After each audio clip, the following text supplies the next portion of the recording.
A very warm welcome. You're joining us at Hyde Park on Ada Derana 24. State-owned enterprise restructuring has become a fundamental policy of President Ranil Wickremesinghe's government. His policy statements talk about the importance of restructuring loss-making entities, but in recent times there is much opposition to attempts to restructure profit-making state-owned enterprises as well. To discuss all of this, I've invited to our studios someone who can talk about the government's approach and what specifics will be brought in, how such ventures will bring about profit and restructuring to state-owned enterprises. The head of the State-Owned Enterprise Restructuring Unit, Mr. Suresh Shah. A warm welcome to you. Hi, Indeewari. Thank you. Pleasure to be here. Thank you for being here.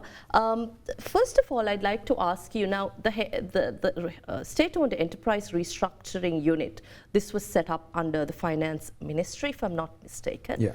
And government has given you and the rest of the member team to come up with a policy framework. What is this approach now? So it's the policy that surrounds the state-owned enterprises, how the state-owned enterprise sector should function going forward, what it should comprise, and so on and so forth. So it's a fairly broad-based policy document that we are working on at the moment. It's, I would say, about 80 to 90% complete as of now, and we should be getting that to cabinet during the course of the next 2 weeks or so. So hopefully we'll get that approved. There's a lot of opposition, and there is narrative being built that you are attempting to sell our most valuable public resources, our assets of the country. What is this unit trying to do? So, you know, first and foremost, I must say that this narrative is extremely unfortunate, because when you think of the country's most valuable resources, they are not these entities. Okay? To me, as a citizen, I would think that the most valuable resources we have as a country is our youth population, is our health sector, is our education sector, is our geographical location, you know, proximity to India and the rest of Asia, you know, kind of a gateway to Asia in a sense. The ocean that surrounds our country, the environment which allows us to generate a lot of renewable energy. I think these are the genuine assets, the irrigation system of our country. These are the genuine assets that we have as a nation, which we should be leveraging to transform Sri Lanka. These small entities, you know, I mean, at the end of the day, are small entities compared to all these other things that I spoke about. These, you can't call these the national resources of Sri Lanka. These are commercial entities, right? And when you think of all these other things that I told you about, these are extremely small, okay? So that, I think, is the very first thing that all of us need to understand, that we are really not focusing on the genuine assets of the country. We are focusing something else and, you know, trying to call these our assets, and we are creating this narrative as a result, which completely takes away the focus from what we should be doing, right? So that's the first thing. And I think this is very important for people to understand, that that as a nation, we really need to focus on our genuine assets and not on these small, tiny things that are there. Are you trying to sell these small assets? Well, you know, it's again, when we talk about state-owned enterprise restructuring, unfortunately, everyone focuses on this aspect of sale, right? But when you think of in very broad terms, SOE restructuring is about three very fundamental things. Okay, first and foremost, it's about providing citizens of this country with better goods and services at reasonable prices. That's the very first thing about SOE restructuring, okay? Secondly, SOE restructuring is about creating a competitive business environment. And why is a competitive business environment necessary? Because that's what attracts investment, and investment is what creates jobs, and jobs is what people get to be able to manage their daily life, right? So SOE restructuring is also about creating this competitive business environment. And thirdly, and very importantly also, SOE restructuring is all about focusing government's resources on fundamental priorities. So I would think, government has only a limited amount of cash, like, everyone has a limited amount of cash. Where do you spend your resources so that it gives the best outcome to the citizens, right? So are we going to spend the limited amount of cash we have on, say, the education sector, or are we going to spend it on our healthcare sector, or are we going to spend it on building roads, right? Are we going to spend it on building, say, renewable energy, for example, or are we going to spend it on an airline? This is the fundamental question that we need to ask, right? So SOE restructuring is about these three things. Those are the objectives, those are the end goals. And yes, as a part and parcel of that end goal, there will be certain tactics, if I say that, that will be adopted. And yes, privatization will be part of that tactic.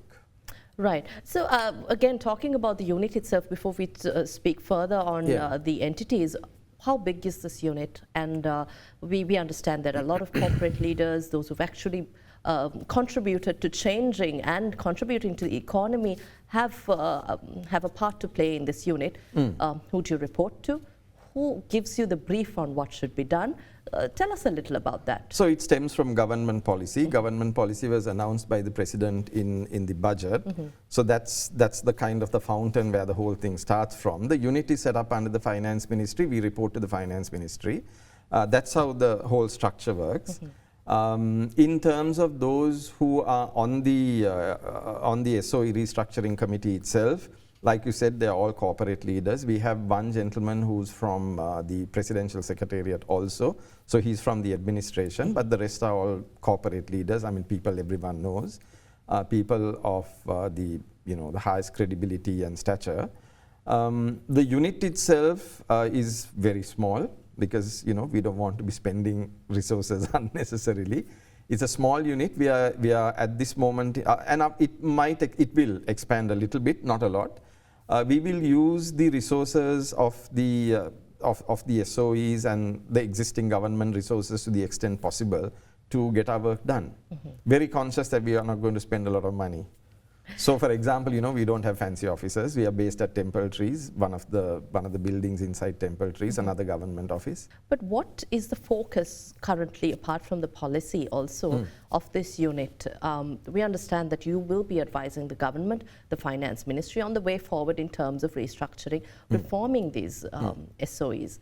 So what kind of understanding does the unit have? Do you all come to the table with the understanding that you're going to privatize all these units? Or are you looking at aspects where these units, some of the SOEs could be retained by government? What is the general understanding? How do you approach this topic? Yeah, so like I said, the approach comes from those three objectives that I spoke about, right? It's about giving better quality goods and services to the citizens at reasonable prices. That's number one.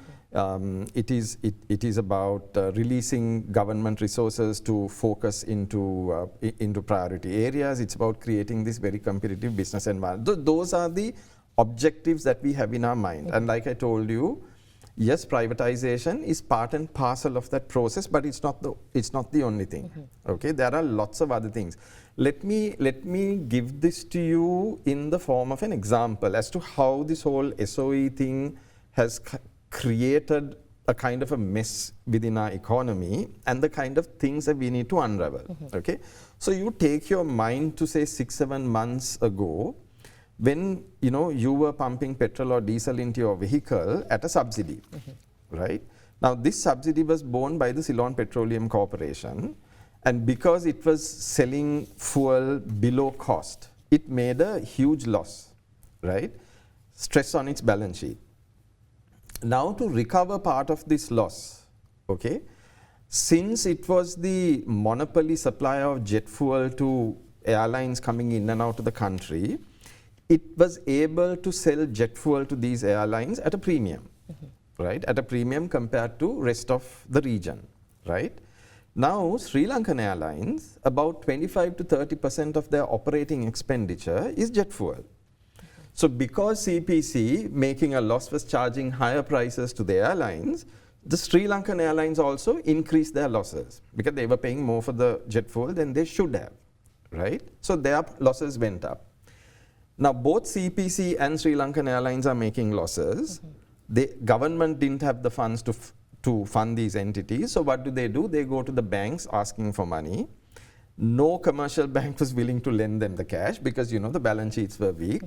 The only banks that could have lent them the money was a state bank, which did so on the basis of treasury guarantees, right? So the treasury gives a guarantee to the state bank lends these entities the cash. Right.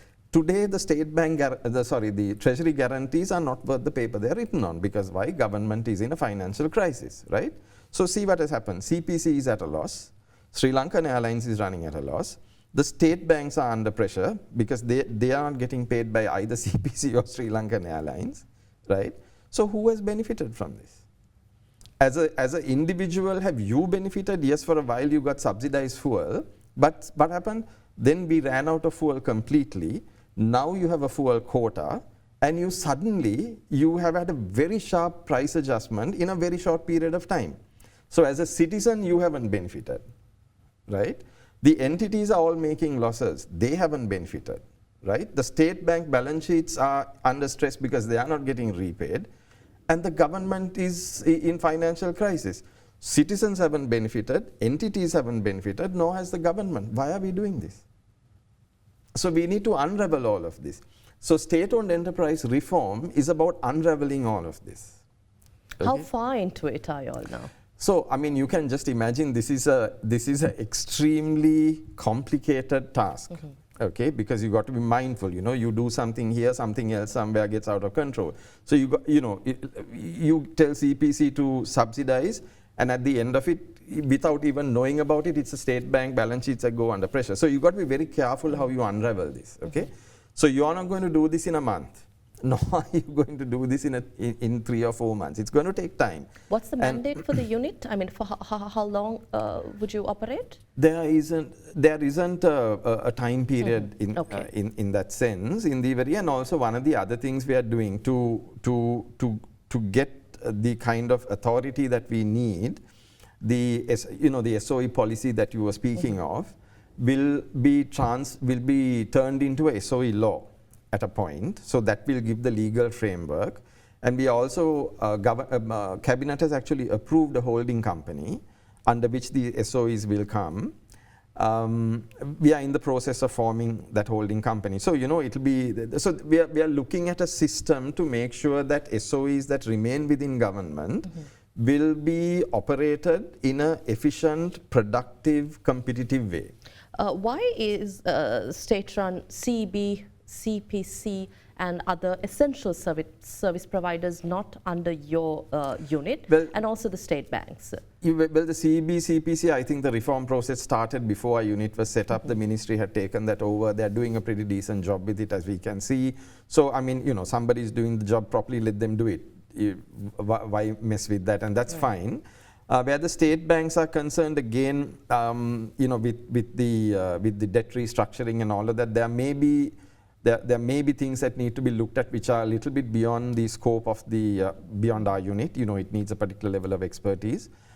So maybe that again will be handled separately. I think the central bank will need to be extensively involved in that process. So again, that may not fall under our unit. And what SOEs are you prioritizing for reform, restructure, privatization? I mean, whatever our viewers may call it, but what are you prioritizing? So, of course, the bigger entities will come first, obviously, because you attend to those and you take a lot of pressure off. So that's the approach we are taking. Let's look at the bigger entities first. Let's look at the more problematic ones because they are the ones that and from a privatization perspective also, where we can bring in money quickly. So we are looking at a couple of aspects like that. And you must be knowing that Cabinet has already approved the privatization of, I think, 8 entities. Yeah, so we are focusing on those as well. So divestment, yes, but really, I mean, what we really need to do, more than that, it's really the whole policy framework that's critical, and at this moment in time, in addition to the divestment, that's what we are working on. How would you, as corporate leaders coming in to support government to help with compile this policy and restructuring of SOEs, how would you ensure that these policies don't change with the change of government? This is a problem we have seen throughout. Yeah, I think this is one of the very fundamental challenges that we have as a country. You know, somebody comes, they put in policies rightly or wrongly, somebody else comes 5 years later, and then all of those changes. So we need consistency, and frankly, Indeewari, I mean, I think that's also a responsibility of all of us as citizens. We need consistency in anything, right? And I think we need to apply pressure on our politicians, whether it's us as individuals, whether it's institutions like the Ceylon Chamber, institutions like the Bar Association. And I think there is space in our country, particularly at this moment in time, because we are in a pretty serious crisis. Now, all the things are easing up now. I think there is space for organizations like the Chamber, like the Bar Association, other civil society movements to come together and basically to tell our political leaders, look guys, 75 years, we've managed this country in a particular way, it's not taken us anywhere, we need to change. And here are some ways in which those changes can take place. But isn't there room to regulate or bring this into the books of law so that no one can really change these policies? No, so the challenge in Sri Lanka, Indeewari, is, and again I'll give you an example, which is the Fiscal Management Responsibility Act, which was brought in 2003, if I'm not mistaken, right?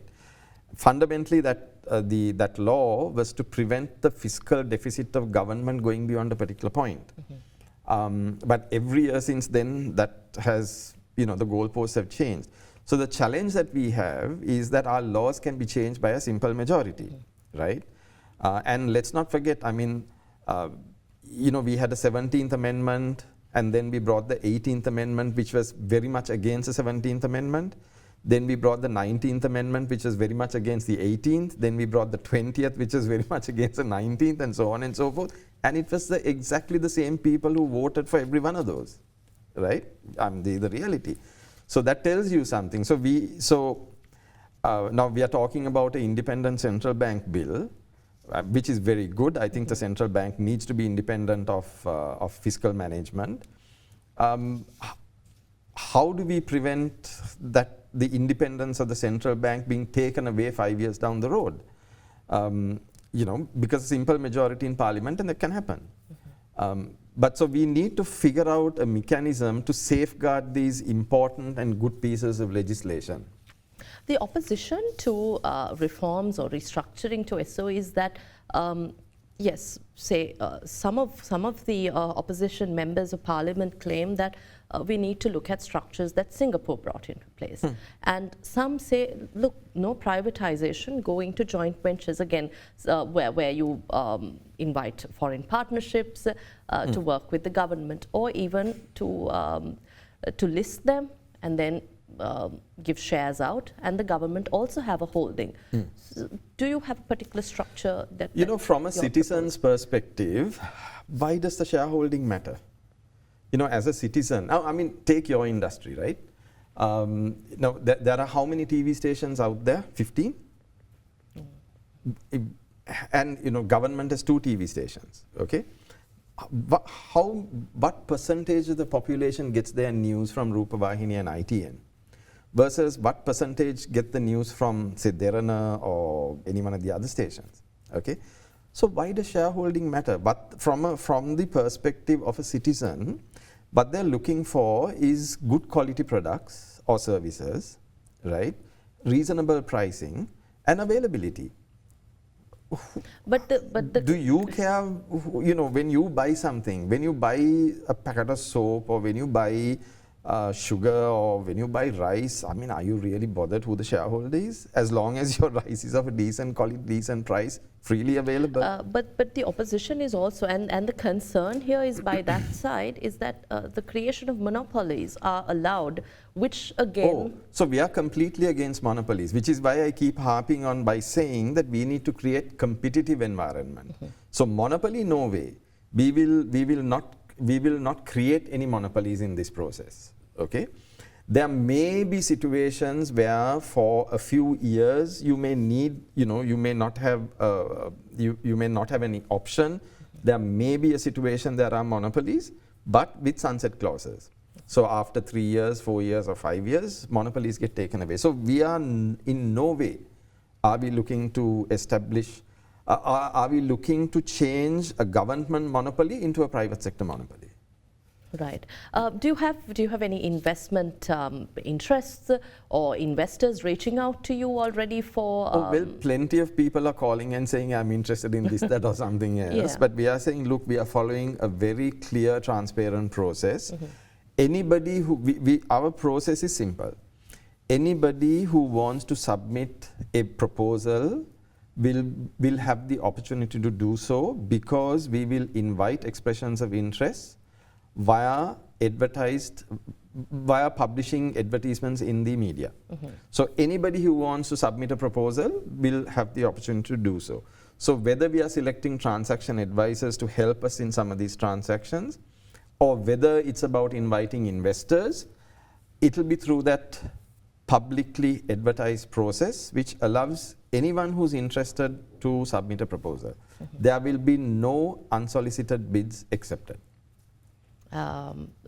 What is the expected timeline also? Let's say even for you to put out RFPs, what's the timeline? So the RFPs and the EOIs for the transaction advisors have been put out. We wanted responses by responses were to close on the 27th of April. We got numerous requests for a time extension because of the traditional New Year holidays. I was not too happy about extending it, but because we got so many requests to extend, we've extended it up to the 8th of March, 8th of May, sorry. So that's the process on the transaction advisors. So they will get their proposals, they will be evaluated. There is a cabinet appointed procurement committee that will do the evaluation. Hopefully by end of May, towards end of May, we'll have transaction advisors in place. Then of course, from that point onwards, in terms of selecting, in terms of calling for proposals from investors, it depends on the enterprise. Because the transaction advisors and us, there is work to be done. So we need to do what's called a sell side due diligence, which is understand the pros and cons of the company, what the assets, the liabilities, are there hidden liabilities, are there hidden assets. So we need to do some cleaning up, which is the sell side due diligence. Then valuations will have to be done. We'll have to create data rooms which allow investors to come access data freely, so that they can make an informed decision. So there are things that need to be done. This is going to take time. So the more complex entities will take longer. The less complex entities, less time. Right. And there are complications. So I'll give you an example. If you take, say, Sri Lanka insurance, the insurance law in the country specifies that an insurer cannot have both life and general insurance under the same legal entity. But Sri Lanka Insurance Corporation, because it was government, for some reason was allowed to continue as a single entity, although it was very much against the law. Now, this is one of the problems of state-owned enterprises, right? They get special treatment. Right. So before a transaction can be done on Sri Lanka insurance, it has to be unbundled. So now that's an additional complexity. So we've got to work through all these things. So depending on the enterprise, the time will take. Right. Will be different. I'd like to speak further on the process, but we'll take a short break here at Hyde Park. We're in conversation with the head of the state-owned enterprise restructuring unit, Mr. Suresh Shah, joining us here tonight. We'll be back after this break.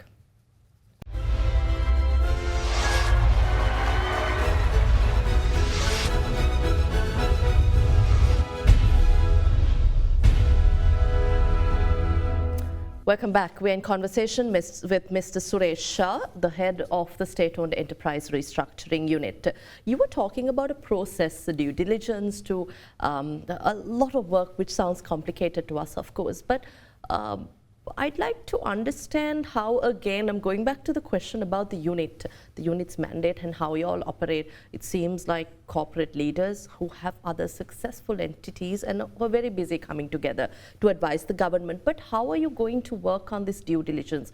Are you going to hire an outside party? Because we've also seen governments spend large sums of money on parties either to carry out different services or due diligence or anything, but at times they're useful, at times, well, they're questionable. So what is your plan here? So the due diligence, it's a couple of things, right? So there is due diligence, there is valuation, setting up the data room. So like this, there are there will be an extent of marketing. So there are these 5 or 6 things that a transaction advisor will have to do with respect to any entity. Right.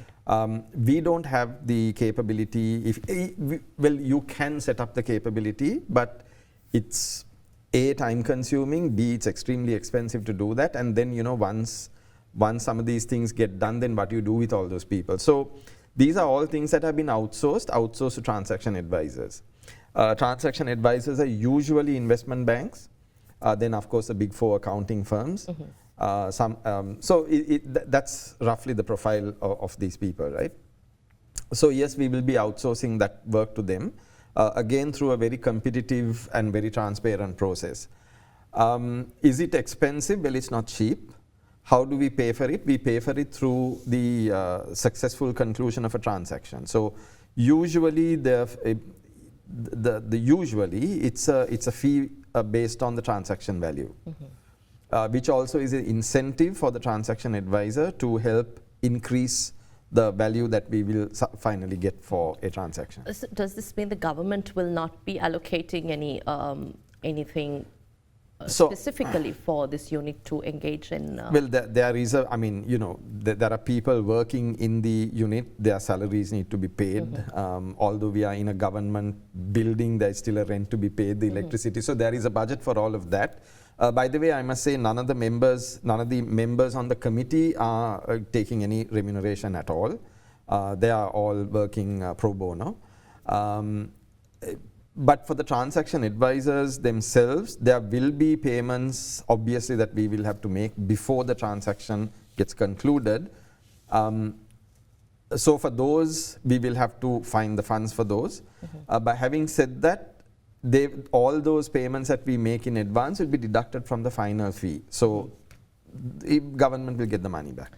Right. I'd like to just focus a little on the profit-making entities. There's a lot of concern about the government's attempt to sell, again, going to a sale of profit-making entities when your focus should be loss-making entities that need urgent reforms and restructuring. Why is this? Before we go to that, also I'd like to quote opposition leader Sajid Premadasa, who said joint public-private partnerships are necessary. If they come into power, they will transform this into profit-making institutes. And leader of the National People's Power, JVP, Anurakumara Dissanayake, said that about Sri Lankan Airlines especially. He mentioned that ground handling and catering services are profitable, but you will end up selling the profitable entities and leave the loss-making ones going into further loss and creating more of a crisis for these institutions. So what is your approach here in terms of focusing and trying to sell or privatize profit-making? Okay. So first and foremost, again, the responsibility of government is to provide its citizens with essential goods and services, reasonable quality, reasonable price. Okay? It does not need government to be the person who's doing it. Let me take a completely different example to kind of tell you what this means. So just think of someone who has a child. Okay? One of the fundamental responsibilities of a parent is to educate the child, right? Do you create a school for that? You don't, okay? You send the child to a school, right? So there are ways in which we can discharge our responsibilities without actually creating, the whole infrastructure that's required to do that. So the role of government is to ensure that citizens get essential goods and services at a reasonable price and with a reasonable level of quality. Now there are many ways in which this can be built, right? And usually what happens is you get the private sector to do this. Why? Because the private sector is way more efficient in doing that. And the more efficient you are, and in that competitive environment that I spoke to you about, right, that is what ensures good quality and reasonable price, okay? But there is a much bigger reason for this. Government's fundamental responsibilities, okay, what would you think they are? It would be national security, it would be law and order, it will be economic policy, it will be education policy, right? It will be healthcare policy. It's all of these things. These are far more important than running some company.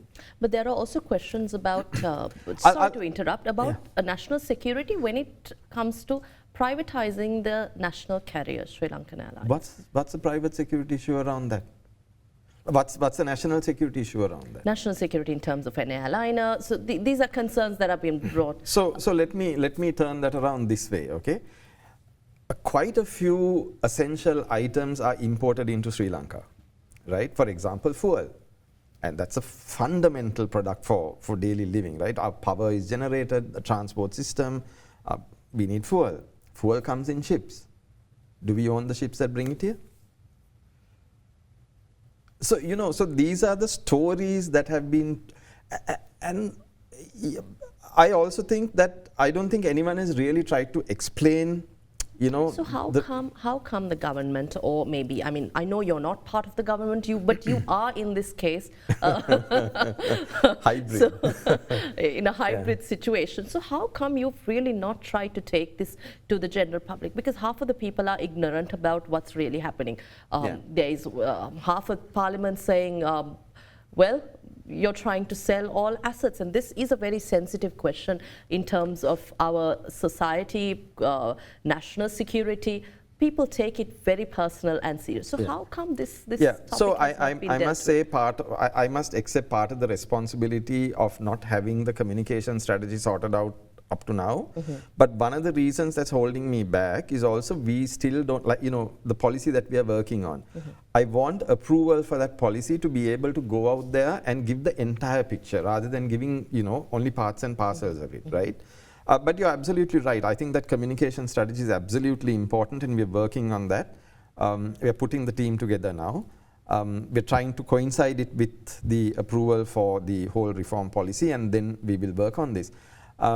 But I want to get back to this story about profit-making enterprises, because this is a very, very, it's an important piece, and it's highly misunderstood. Right. Okay. If you think about it carefully, through the taxation system, government gets 15% of every company's revenue through the VAT system. Okay, every enterprise, irrespective of whether it's public or private, 15% of their revenue is paid to government as VAT. 30% of every company's bottom line is paid to government as income tax, right? So without doing anything, government gets 15% of every company's revenue, okay, and 30% of every company's bottom line. The only difference between a state-owned enterprise that is profitable and a private sector firm is the dividends that the state-owned enterprise will pay. That's the only difference, right? Otherwise, everything else is the same. So if you analyze what this dividend number is, and if you leave out the state banks, right, over the last 10 years, if you take the average of the dividends that these enterprises have paid government, it's less than 0.4% of total government revenue. Okay, 0.4%. Right? Now, if these enterprises are privatized And as a result of private investors running these enterprises better, if there is productivity, and there will be productivity increases within these organizations, the amount of money the government will earn through the taxation system as VAT and corporate tax, okay, on the improved profitability and revenue generation of these enterprises, that will more than compensate for this dividend component, okay? So if you look at it purely from a financial perspective, right, of the cash generation from these enterprises into government, privatization will actually increase it very significantly, right? So the story about privatizing profit-making enterprises is a non-starter. But why do you prioritize these profit-making or profiting, already profiting government Will entities? you buy something that, oh, I mean, just think about it, right? I mean, you want to buy a car, okay? Will you buy a car without a steering wheel? But you want a properly running car, right? But does that also mean it's difficult for us to restructure these loss-making entities, the flip side of the coin there? Let me put it this way, Indeewari. I mean, you know, for 75 years, we've managed in a particular way, right? What makes you think we can change 75 years of our systems and our culture in 6 months? It's tough, right? So we got a window. I mean, if we want to get the reform process done and done well, I think we need to use all the levers that we have to do it, right? History has told us that we haven't run our country properly. No, I mean, that's why we're in a financial crisis. That's why we had a 30-year war, okay? That's why a country that was second only to Japan at the time of independence is now way behind a lot of other Asian competitor countries, right? So the same system going forward is not going to change the result. We are going to be in the same situation, right? So we got to figure out how to do these changes. Again, I want to talk about these profit-making entities. I do understand what your concern here, your objectives here, and your perception. But profit-making entities and loss-making state-owned enterprises here. So if you say it's difficult to lure investments into these loss-making entities, how would you really take a kickstart in terms of either privatizing or bringing joint ventures into those loss-making entities? No, I'm not saying it's difficult. So what I told you, I'm just going back to what I said. You know, we have prioritized on the basis of the ones that are going to give you the highest return, let me say, okay, in different ways, right? In certain instances, that return might come because you take pressure off the government's budget, right?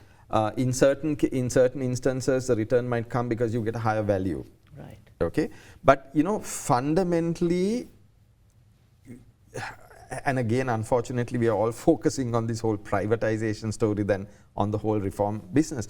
But fundamentally, no, don't forget what I told you about the objectives. Even in the privatization, the funding is only part of it, okay?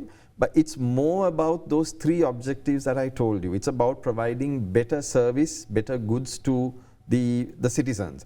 Best example of this was the telcos, right? You know, there was a time when you had to wait years and years to get a fixed phone, okay? But the whole telco sector was liberalized. It was not just the privatization, but it was just that the whole telco sector was liberalized, right? And today, you know, if you want a phone, you get it.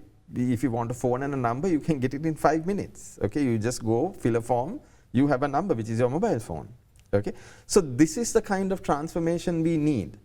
But unfortunately, we are all focusing on a change of share ownership. And that's not what we should be focusing on. You know, if you take, let's say, take Litro, right? There was a time, 6 months ago, there was a time when you didn't have the gas, okay? How does that help the population, right? But in this process of transformation, what we want to do is to make sure that you'll never ever run short of gas again, right? If the right investor comes in, probably the price of gas is going to come down, right? And you'll have much better availability of the gas. So that is what we need to do, It's not, yes, the rupees and cents is part of it, but there is a much bigger picture to this. According to the Ministry of Finance, Economic Stabilization and National Policies, a total of 450 SOEs have incurred a loss of some 2,894 billion rupees. This is between years 2012 and 22.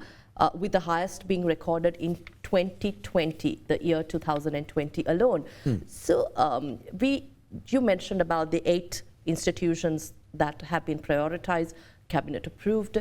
Do you see any of these institutions, you can mention names, that will see reforms or restructuring brought in immediately or in the near future? And what will So we are working on, okay, when you talk about the 400 state-owned enterprises, you need to make a distinction on the things that we are working on. Okay, we are working on the commercial SOEs. How do we define commercial? They are revenue generating and they are for-profit entities. Right. They may be making losses, but they are fundamentally intended for fundamentally for-profit. Okay, so that cuts the number down from the 400 to about 130. So we need to transform all these 130 enterprises. So out of these 130, some will get divested, some will remain within government, and there are non-operational ones which probably need liquidation. Right? So whatever remains within government, we need to put the systems and processes in place to transform these into entities that, again, right, from a public's perspective, provides them with good goods and services at reasonable pricing, and we need to run these entities in a way that they are no longer a burden on the government's budget, right? So this is the objective of those entities that remain. How are we going to set about this? Like I said, we are creating this the holding company. Right. So you spoke about the Singapore model. That's what Singapore does. There are state-owned enterprises, but they're controlled by, or they are managed by this entity which you would have heard of called Temasek. Similarly, Malaysia has a similar entity called Khazanah. So we are doing something very similar here, creating the the holding company that will hold the shares of the state-owned enterprises, and we'll put in the systems and processes. We'll bring that private sector expertise that you spoke of. That's there within our committee, and that's pretty extensive when you look at the names of the people on the committee. Certainly. So we will bring all that expertise in, and we'll create the governance structures, the reporting systems, the procurement systems, and all of that to make these entities viable and not loss-making. The private sector to the rescue. Well, yeah. I mean, simple things also, right? I mean, if you take a public listed company, you know that these companies are supposed to disclose their financials once a quarter. You have to publish them, right? But you take a state-owned enterprise, which really has 22 million shareholders, but they are not mandated, they are not compelled to disclose their accounts once a quarter. Now, we need to get these done. Talking about transparency, governance, we've been speaking about this. So this is why I say, this whole reform process is much larger, is much broader than this very narrow story about privatization. What will be the fate of the state workforce when we talk about these entities that will face restructuring? From what we have heard, these entities that we are working on, there isn't a huge excess staff. From what we have heard, it's pretty manageable. And also I think it's important to understand that the Sri Lankan law does not allow you to just fire people. Okay? So if there is restructuring that is required in terms of the numbers, and from what I've heard, it's not significant, at least not amongst the entities that we are focusing on. If you have to go down that route, you have to do that through a voluntary separation scheme. So the employee needs to agree. Without that, you can't do it. So there is a safeguard already built into the laws. Sri Lankan law does not allow people to be just fired. I mean, most of us are not very happy with the state service, especially when we want to obtain a service from the state service. So will there be efficiency training be brought in to help the state sector, the workforce, actually do justice Of to course. the So- taxes that we pay. Of course. So, so this is a very, this is the thing we need to focus on. You yourself say we are not happy with the services, right? So and it doesn't matter who the owner is, as long as we get you the right level of service. And that's the intention here, right? Ownership really doesn't matter, it's the service that matters. So that's number one. In terms of the entities that remain state-owned, the intention is yes to make them efficient, the intention is yes to make them effective, which means improving those services. And for that, of course, you will need to train the workforce, right? So HR policies will be one of those policies that the holding company will make sure the right HR policies are applied to these different SOEs. So it's definitely one of those policies. There will be internal audit policies, there will be risk policies, there will be disclosure policies, and HR policies will very certainly be one of those. You said you're providing your service along with the rest of the members of the unit free of charge. What brings you to be a part of this unit and to spend time, energy, and share your expertise? Belief that what we are doing is the right thing and that it's the right thing for the country. For me personally, that's the only thing. Nothing else. Thank you very much for your time here at Hyde Park. That's all the time we have. We tried to talk about restructuring of state-owned enterprises, the approach by the newly set up unit under the Finance Ministry to look into restructuring of state-owned enterprises. And we had with us Mr. Suresh Shah, head of the State-Owned Enterprise Restructuring Unit, who was previously chairman of Ceylon Chamber of Commerce and several other entities, was also commissioner of the Securities and Exchange Commission and many other private sector organizations as well. Thank you very much for your time here. Thank you, Indeewari. Pleasure.